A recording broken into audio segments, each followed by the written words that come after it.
Hello and welcome back to Let's Talk Rangers. I'm one of your hosts, Ross Chalmers. And as always, I'm joined by my regular co-host, Kyle McLean. Kyle, how are you? All good? Yeah, pretty good. Just as always, really looking forward to getting to talking about Rangers, Ross, especially tonight. Lots of exciting stuff to talk about. And I think this is why we do these live podcasts kind of last minute sometimes, because we just want to chat about everything going on. So I'm glad that everyone can join us and we'll get stuck right into it. Just before we start, I just wanted to pick out and say how appreciative we are of the support so far in the podcast. We only started a month ago and we've had over 350 subscribers on the channel, and we've had over 1,500 people watch or listen to our last two podcasts, which is genuinely crazy. Kyle and I never expected any sort of return or engagement like that early doors, and we're really appreciative of that. We're genuinely blown away by it, and we couldn't be more thankful. And really, we hope everyone's enjoying the podcast so far, and we have plenty more things planned in the future, so we hope you stick around and you enjoy the content. But anyway, Kyle, enough of that. Let's get into it, what everyone wants to talk about. And first up, that is Andreas Skov Olsen. We are expecting as an imminent arrival. We kind of thought he might get announced tonight. We maybe thought he might get announced as we were going live tonight, and thankfully Rangers have let him off the hook and let us have this podcast. He's going to join on loan from Wolfsburg until the end of the season, but there is an option to buy in there for 10 million euros. What do you make of this deal? Are you excited? Do you genuinely believe this is a bit of a game-changing signing for us? Yeah, look, that's the question, Ross, that we have been asking on this podcast. Will the manager be backed? We've been saying he needs backed. We are in a title race now, and this is statement signing. It's just so important that we've gone out and done that. It sends a message not only to Rangers fans, but the rest of the league as well, that we're in business and we really mean it. It was interesting watching the press conference back today, the manager talking about him. Even I was laughing at that so much that he's not a good poker player. Like, you knew as soon as he said that that all but confirms the deal, barring any last minute snags. But the fact he said he's wanted a left-sided player to play on the right side, I found that really interesting. Saying we've got a lot of right-sided, right-footed players already at the club. That seems to me to be a position that Rangers, I mean, my whole life just feels like we've not had a proper right-sided winger, to be perfectly honest. This guy is quality. I think what makes this even more exciting is, obviously, we all know the links under the sort of Gerrard era. That's how we all know the name Skov Olsen, and the fact that he went to Club Brugge instead of Rangers, and he went and he proved that he could do it. He had some unbelievable, scoring figures, some unbelievable assisting figures, absolutely tore that league apart and was one of their best players in that league for a long time. And the fact that we're going out and the intent to go out and get a loan deal with an option to buy, which I think you've already referenced, is around £10 million.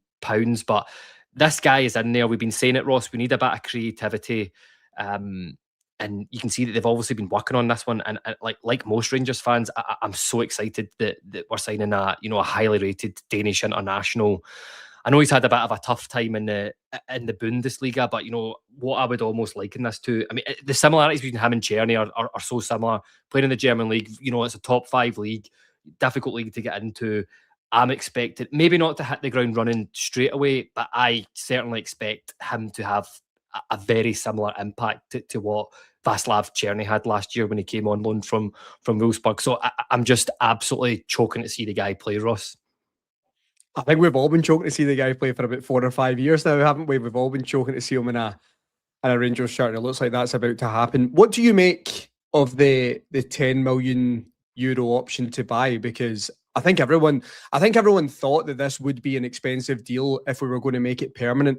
But that is a high figure, right? And I think clearly the club are now willing to go in and back Danny Rule. That's the way I take that. How do you look at that? That's a real statement of intent, isn't it? Yeah, I mean that the level of quality you're buying. I mean, we all sort of scoffed at Chermiti and going, it's madness spending 10 million quid on a player like Chermiti who's unproven. This is a difference. He is proven. Okay, he's not had the best of times in Germany, but Belgium, I would say, is a pretty comparable league to the SPFL. He tore that like a new one, and there's no getting away from it. And if you want to bring quality in, you've got to go out and pay it nowadays.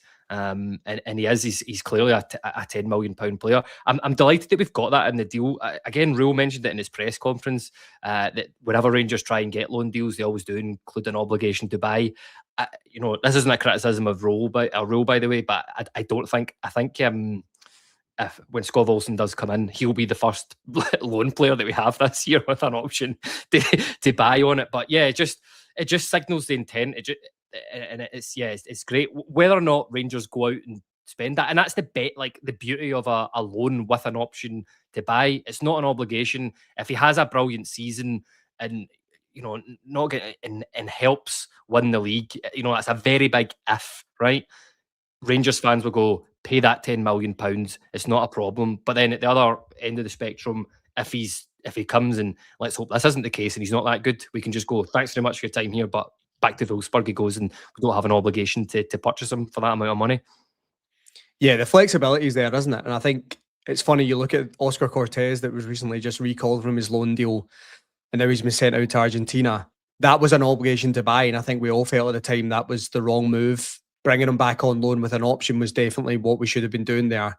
And the club decided to go for an obligation. Of course, we're hoping that Skov Olsen comes here and absolutely smashes it, and we're paying that figure at the end of it. But you never know, and it gives Rangers that flexibility. That is an expensive asset there. You don't want to be committing to that much money if you don't think that you're going to get the return on it. So there's a couple of good comments here which I think back this up. Andy Mack says, speculate to accumulate, and I think that's true. I think the club are probably looking at it and thinking, we've actually managed to get ourselves back into a really good position this season, and that is credit to Danny Rule. And they're really looking at it and going, if we can put a bit of money into this squad, there's a real opportunity to win this title. And then what it looks like by coefficient standards at the moment, Rangers would potentially go straight into the Champions League, which is massive. There was another comment here from Mr. Chewy, and he said, kudos to Kavanagh for going all out to right the wrongs of the summer. And I think that's the way I look at it as well. They got it drastically wrong in the summer. I think we all know that. But credit to the club that they've actually went back and assessed things. They realise that they have another opportunity here, and they're trying to, as Mr. Chewy says, right the wrongs. You have to hold your hands up and say, that this type of spend for Rangers is not normal, right? $3.5 million on Tuur Rommens, $4 million on Tochi Chukwani, and now you're looking at I think it was a 7-figure loan fee for Skov Olsen, then plus the option to buy. You're committing to a good spend there, obviously, if that option to buy is taken. So I think the club do deserve credit for that. I think in terms of the player as well, it's something we're desperate for, isn't it? We spoke about that on the podcast on Monday. Rangers are really lacking in creativity in the final third. And interesting, I had a bit of a discussion on Twitter last night with a couple of people in terms of Rangers strikers and whether they could score more goals if there was creativity there. And you can actually see by their numbers and the XG they've put up this season, they're all in low XG. I think the highest is Shermiti with 3.74.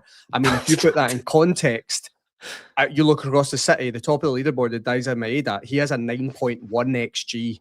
So when you put it that way, our strikers are not getting chances. So for me, you have to go out in this window and fix that and bring in creativity. And I think Skov Olsen's going to do that. So I'm the same as you, Kyle. I'm really excited about it. I think you've brought in here what I would consider a genuinely game-changing player that could take Rangers' attack from, a level that we don't think is good enough right now to right up there. And like you said, if it gives us the opportunity to get back in this title race, then I'm all for it. How do you expect this to go in terms of his coming into the team? Do you, if he is announced within the next 24 hours, do you maybe expect to see him in Annan? Is that a little bit soon? Do we have the time to sit and kind of bleed him in, or with a loan signing with this, is it really you just have to get him up to speed as quickly as possible and get him playing? Yeah, but when you're spending that much money on a player, the priority surely has to be to just get him into the squad and get him up to speed. But I suppose that's where your blue tinted specs on and your fans hat on.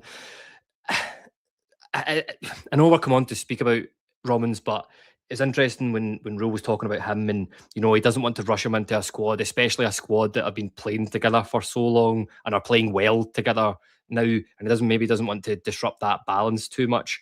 But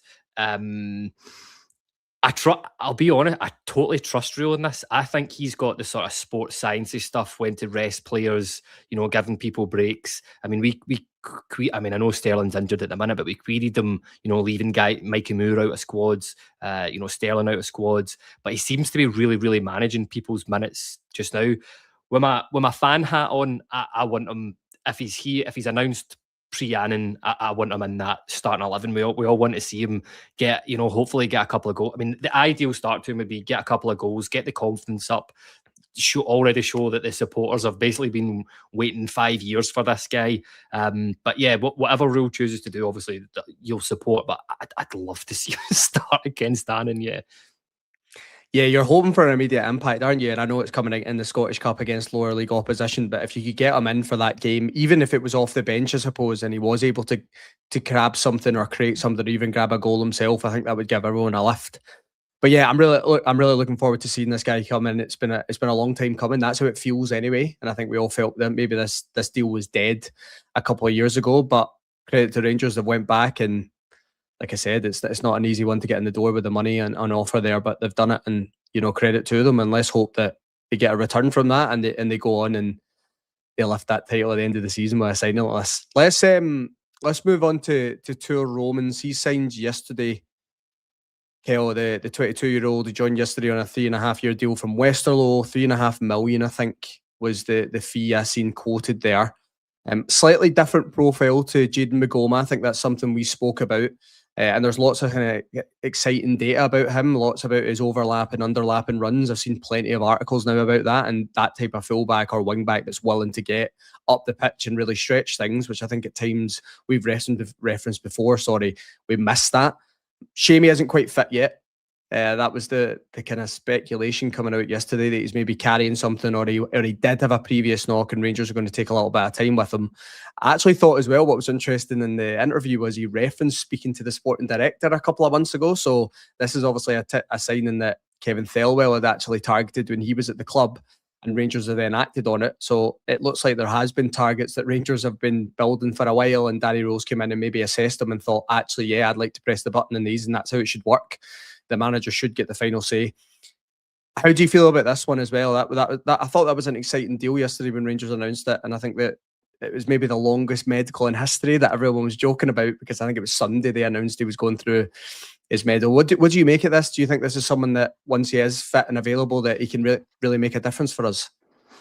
Yeah, that's the hope with these guys that we brought in. Like, I find that it's just funny that we've just spent £3.5 million on a guy in January on bringing him in permanently, and it's just like, yeah, it clearly shows you the intent that the manager has been backed. But with Rommens, as you already alluded to, like, he's got a very different profile to Magoma.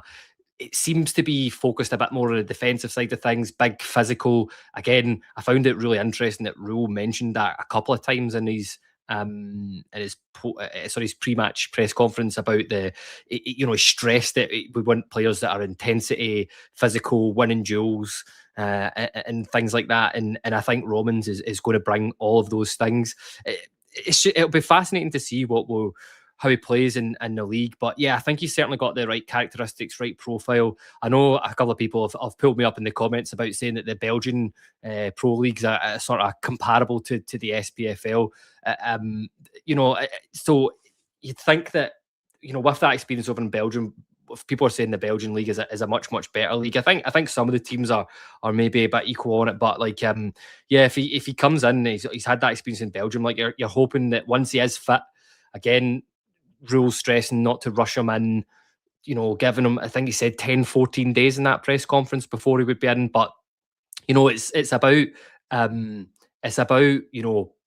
patience with him and coming in. But we got, hopefully 3.5 years with the guy, and he's really good player, really good profile, and another one that I'm really, really looking forward to seeing in a Rangers shirt. I mean, and by no stretch of the imagination, what I'm saying is, I'm not saying Magoma's had a bad season or anything like that. I think, again, let's not forget, he's only 18 years old. I think he's, a brilliant footballer.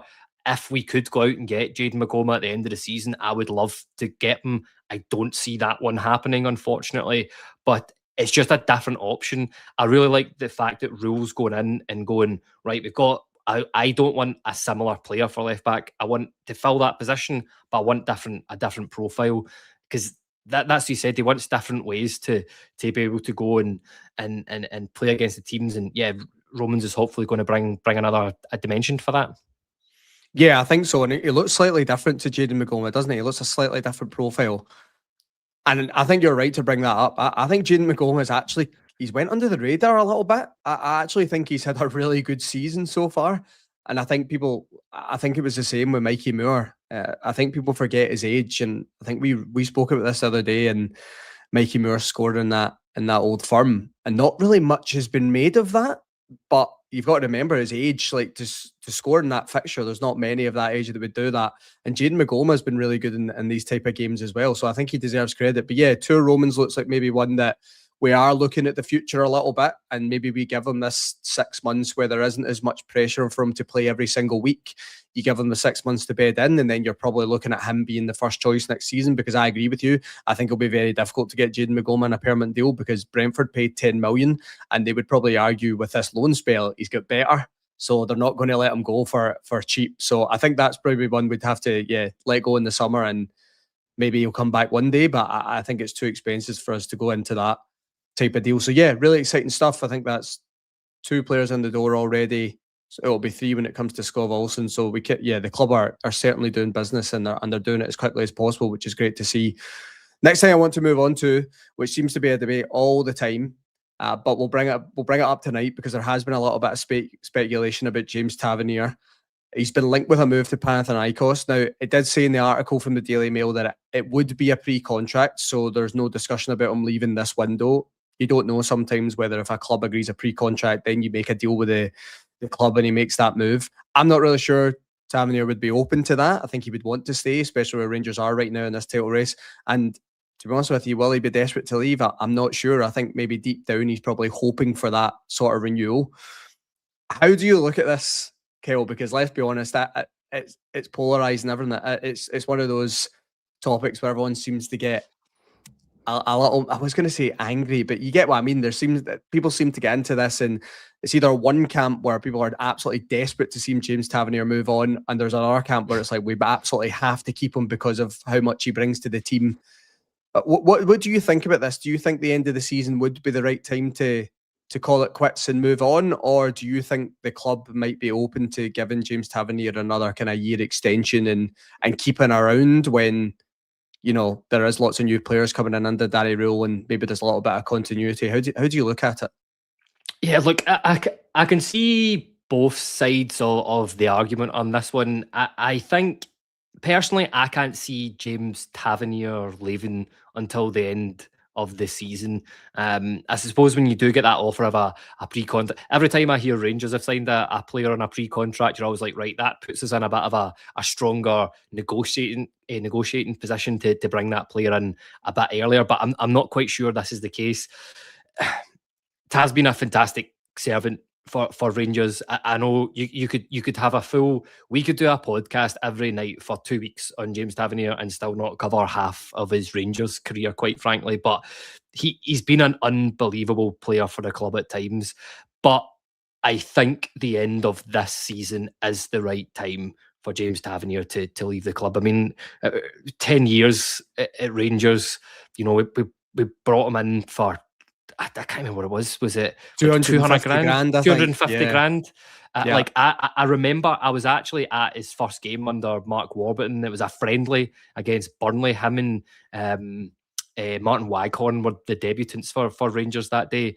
And I thought, even back then, you could just go, oh, he's a bit of a player. But did I think that he would be there for this long, score so many important goals for Rangers, you know, get Rangers to Europa League final, narrowly miss out on the final as well. Won arguably our most important league title ever, was the captain for that.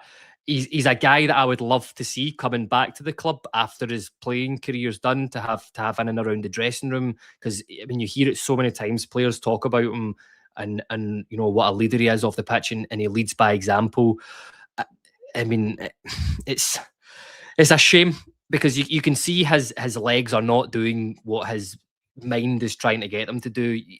But the one thing I'll say about him is he's always available. He's always reliable, even when he's come in and, you know, filled that right back position a couple of times in the last few games for us. I mean, did he have his best game against Aberdeen there away at Pittodrie? No, but James Tavernier, you know, had one of the most important match moments in that match to put that penalty away, and that's what it is. When there's been big moments, James Tavernier has more often than not taken those moments. If he did sign in a pre-contract with Panathinaikos to go up and I honestly didn't think I would see the Dessers Tav reunion again on the cards this season, especially in Greece. But you know, he goes with. I'm sure, like every Rangers supporters, he goes with our best wishes over there. But yeah, I would have no qualms if Tav was to leave at the end of this season, quite frankly. But we would have to get a replacement in Toot Sweet, I think, because I can't see Max Aarons ain't staying at Rangers beyond this season. I mean, there's even rumours of him already, you know, being linked to a loan move away in the continent.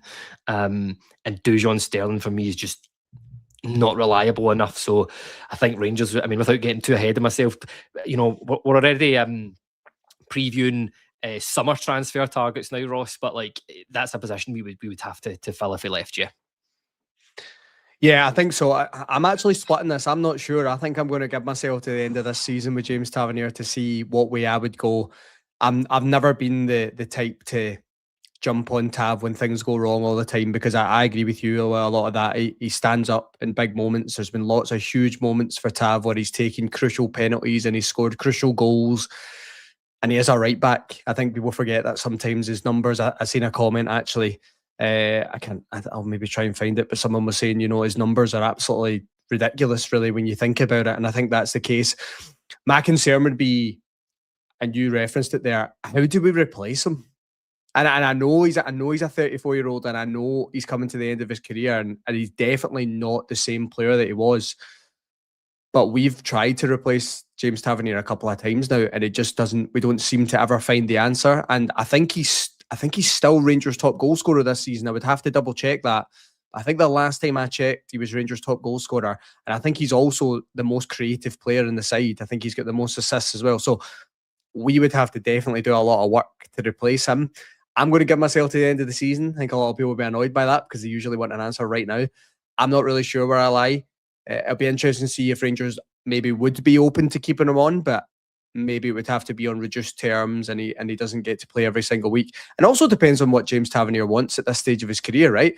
He's 34, he's been in Glasgow for 10 years. He might look at a Panathinaikos as a great way to finish his career. He goes abroad, the other side of Europe, and he lives in the sun all year, and he plays football at more of a relaxed state that he's been here. I know Panathinaikos are a big club, but slightly different environment. I'm not sure. It's one to look at. Lots of comments on this, as you would imagine. A-League Prospect says, don't mind Tav leaving in the summer.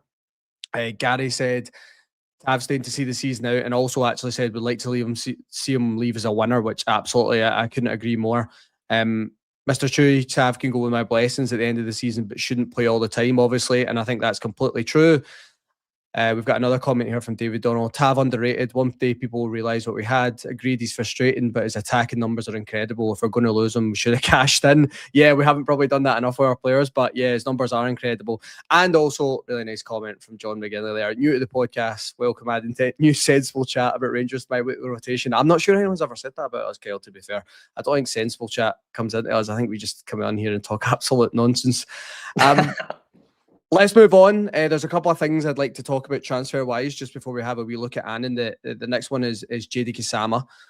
He's been rumoured. There's supposedly been a lot of interest around him from European clubs and in the MLS. That was actually confirmed by Rangers Review as well, so it's not one of those rumours you hear from a random journalist and there's nothing behind it. He did start really well for Rangers, but he definitely has tailed off. I think he's got 6 goals and 2 assists in 36 games this season. I think you would want a wee bit higher of a return for someone that's played so many minutes.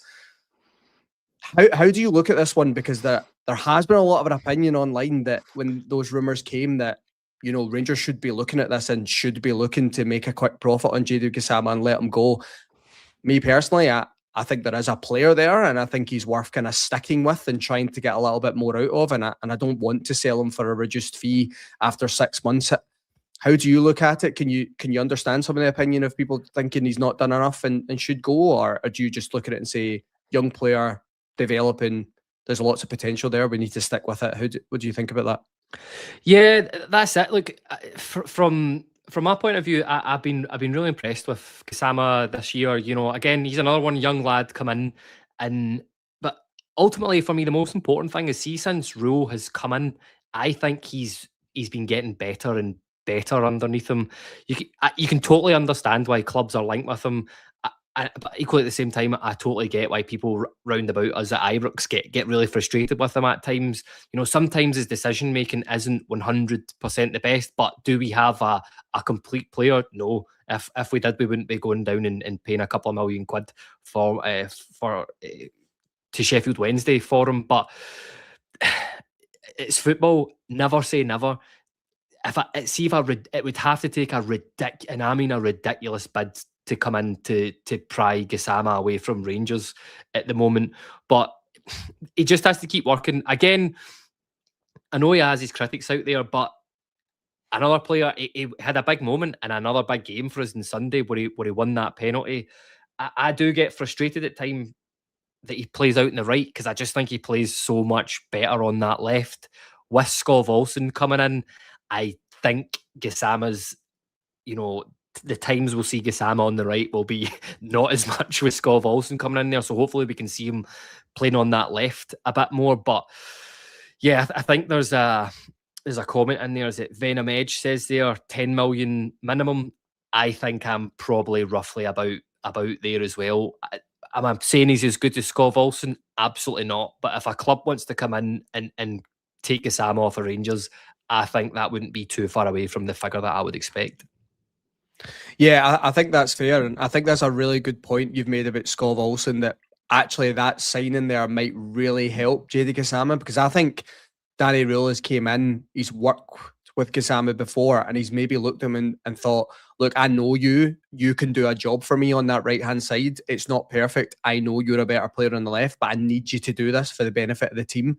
And Jerry Gassama is probably the type that has worked with Danny Rule and he's willing to do that for him.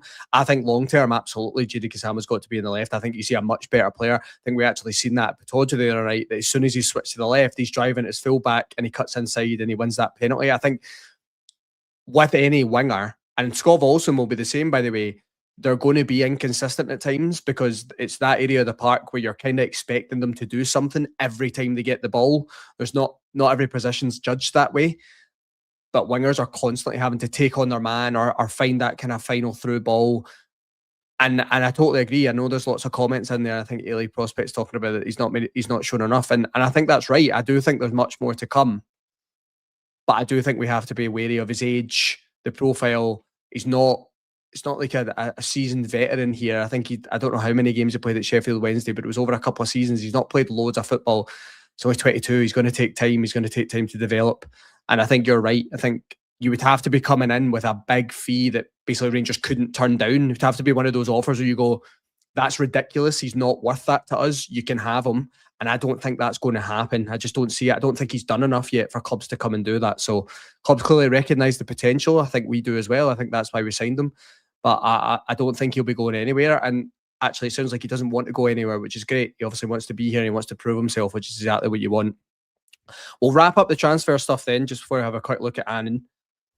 Two, actually, I'll put them into one. It's a couple of loan moves, outgoings for Rangers. Findlay Curtis has been linked with Kilmarnock. He'd be linking up with Neil McCann and Billy Dawes down there. And actually, not long before we came on, Lyall Cameron has been linked with a move to Aberdeen. Me personally, Kyle, I think this would be good moves for both of them. In terms of Findlay Curtis, I think at this stage of his career, he just needs minutes, right? You just need minutes. Lyall Cameron, and I know people maybe won't like this because they'll go, why are you comparing yourself? I always think back to that Ryan Christie loan that Celtic had when they sent Ryan Christie to Aberdeen, and they got back a much better player because they just put him at a level that he wasn't at before, more expectations, and he played every single week and they got a better player back. Now, that might not happen with Lyall Cameron, and maybe the long term as Rangers want to sell him, but getting players out that aren't getting minutes, getting them minutes and hopefully getting a better player is surely what we should always be doing. What do you make of those two moves? Would you rather see Lyall Cameron go somewhere else instead of in Aberdeen? I was actually thinking as well, seeing it on social media, what do Aberdeen what do they do when Lyall Cameron comes on the park? Do they boo him or what? Like, he is a Rangers player. What do they do about that? They'll be conflicted, I'm sure. What do you make of all this? Yeah, but listen, it's something Rangers haven't done enough for me for as long as we've been on, is loan players out to clubs in Scotland to get experience of playing in the SPFL. You've already referenced it. The other side of Glasgow are really, really good at doing it. And also it never helps. It never hurts when you're in a title race to have a couple of players playing for other teams, and you're hoping that they can go and take points off of these teams as well. But specifically talking about Findlay Curtis, listen, I think that I know Neil McCann sort of played down the links to him going there, but that is, it's a great move for everybody involved in there. Neil McCann already knows Findlay Curtis from his time at Rangers. He will go there, he'll develop, he will get minutes, because that's one area Kilmarnock of not being strong in this year is going forward. But I get he's another guy I'd love to see Findlay Curtis do well at Rangers. I've been so impressed with him every time he's been on the pitch, purely for his instinct to put that ball in the back of the net, and that's something that you can't teach in football. So yeah, I think that would be a good move for him. Lyall Cameron to Aberdeen, you referenced it there again. Ryan Christie, you don't want to go on about it too much, but that was a good move, helped his development, and ultimately they sold him on. Especially if Danny Rose sitting, he's been very open with both of these players in the press conferences, saying, they need minutes, they'll wait their turn. Here's a chance to go out, experience the league, get a bit of experience, come back in and say, listen, I've had minutes now, I'm ready to play for Rangers. And just quickly as well, the other one, Harvey Rowland there says also Clinton Ciala is going on loan. See if that is rumoured that Motherwell are interested in him, get that deal signed as quickly as possible. I think that Motherwell manager is doing wonders with their players at the minute. He's doing really well, and I think Ciala would really, really benefit from going over there as well, Ross. Yeah, I think anyone that goes and plays for Motherwell at the moment, you'd really be hoping to get back a better player because of the style of football they're playing. And we spoke about them on the podcast before. We're willing to give other teams in the league praise. Maybe there's one we won't give praise, but plenty of the teams in the league will give praise if they deserve it. I think Motherwell have been fantastic this season, the football they play, especially with the budget they've got. So if Clinton and Ciala could go in and slot into that back three they play most of the time, then, and that would help his development, that would be fantastic. There's a couple of comments here. And I actually think this is something, I was thinking about this earlier, so this is a really good comment from Mr. Chewy, and I want your thoughts on this, Kyle. Looking at the players Rule is bringing in, I think Curtis and Cameron are too small in stature at the moment. They both do look like kids. Now, maybe that's a bit strong, but what do you make of that? Because I actually do think there's something in that. I do think Danny Rule is looking for just more physicality in his side, because Lyall Cameron is a good player. I think we've seen that at Dundee. We've seen it in the minutes he's played for Rangers. He is a good player. Do you think it does come into it? Like maybe he just isn't the biggest in terms of stature, and Danny Rule's looking for something a little bit different in there. And ultimately, if he thinks that's how to get results in this league, it's fair, isn't it? Yeah, but he said that in his press conference today, and like he's repeatedly stressed that he wants big physical players and intensity. And that, Ross, I've never said these two words as much as I have since Rule came in as Rangers manager, and that's winning duels, winning duels, winning duels, winning duels. You know what? It's something I hadn't thought about before, but yeah, that could be a reason. They do look very small compared to everybody else. You and I keep saying it. Perhaps that's why he likes Asgard so much, is because he is a big physical player. Maybe should use it a bit more. But yeah, it's like, look at every single player we've been linked with. All the three guys that have come in, they're all over 6 foot. Big guys. Something like that. That's Silas Anderson that we've been linked with as well. Also a big, huge, massive guy. The Dutch centre half, whose name escapes me at the minute, he's about 6'4" as well. Is it Mbiamba? I cannot say his name. You know what I'm like, Kyle, with names. I try my best, but I think it's Mbiamba. I think actually someone just left a comment about him as well. Xavier Mbiamba. Yeah, it's there. It's Harvey Rowland. Yeah. So yeah, I totally agree. Those type of profiles are clearly on the list, aren't they? Yeah, they have to be, and he's made no secret about it. See if it wins us games, and I got no problems with it. I'm all here for it. A team full of Peter Crouches and Kyle Lafferty's, that's what I want, Ross. I was just thinking, are we just going to start into like a Stoke City where they've just got all 6'4" players everywhere, and yeah, maybe we'll go a big long ball eventually. Maybe not. I don't think that's the style of football I'd want to watch. But get Rory Delap in those throw-ins. Oh, imagine, yeah. I certainly do think there could be something in that, and it is something I actually thought about myself today, but I'm going to give the credit to Mr. Chewy. That was a great comment and made us definitely question a few things. There's a few comments here just before we move on. Ailey Prospects as well saying, I think Aberdeen's a good move for Cameron. And actually Harvey saying, I think Lyall Cameron would be a good move at Motherwell. So I think there's definitely options in this league for both of them. And I think sometimes I think Rangers take too much time over this and they're trying to find the perfect loan and they've got to play a certain style. I think for Findlay Curtis, just get him out and play. Just give him 6 months of regular football and see what type of player you get back and assess it again. We've said this before. Bailey Rice should have been the same. You send him out, see how he gets used to it. And the mental part of the game is very, very important. And if you're not getting any first team minutes, you're not going to develop that. Just get them out, get them playing, assess it every summer and go again. I think Rangers haven't done enough of that lately. Just before we finish up then, let's have a wee look forward to Annan. I know there's maybe not too much to talk about. What are you expecting from that tomorrow night, Kyle? You know, as the Scottish Cup 4th round, are you expecting to see kind of heavy rotation in there for Rangers and a good opportunity to maybe see the likes of Toshi Chikwani and Skov Olsen if he is available? Yeah, but you'd love to see both of them coming in and starting it if they are available. I fully expect Chikwani to start, if I'm being totally honest. But ultimately, what I'm expecting from this team is a professional approach. We know what happened last year. For me, that was the result. I'm sure a lot of Rangers fans, well, maybe they agree, maybe they disagree, but it was the job, it was the result that cost Philippe Clement his job, that he just underplayed it. Again, Rule mentioned it in his press conference today about, you know, the team that Real Madrid just went out to last night, cup upset. You know, he mentioned the Crystal Palace getting put out of the cup as well. They do happen, but they shouldn't happen at Rangers. I'm expecting, you said, quite a few rotations in that squad. You never know. We might see Curtis and Cameron in there tomorrow. That might tell you a lot about where their futures lie. If Olsen's here and fit, I want him playing. You're hoping maybe I probably Chermiti will start tomorrow. I hope he gets a couple of goals. That's what you're looking to see there as well. Liam Kelly did the press conference today. By the way, what a fantastic speaker he is in press conferences. What a guy he must be to be around that squad. I really, really enjoy every time he comes out speaking. I expect Liam Kelly to be in goals.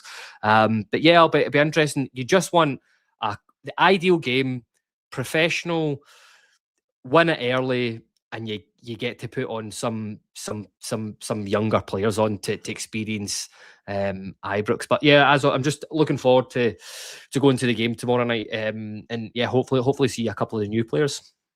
Yeah, absolutely. I think that's the way to look at it. If we can get some new players in, get them some minutes in and get through in the cup, that's definitely the way I would look at it. Of course, can't take anything for granted. Like you said, we had a very poor result last year and we definitely don't want to repeat that. So got to be professional about it. But yeah, good opportunity for Rangers to get new bodies some minutes, and exactly, it's a perfect fixture for that.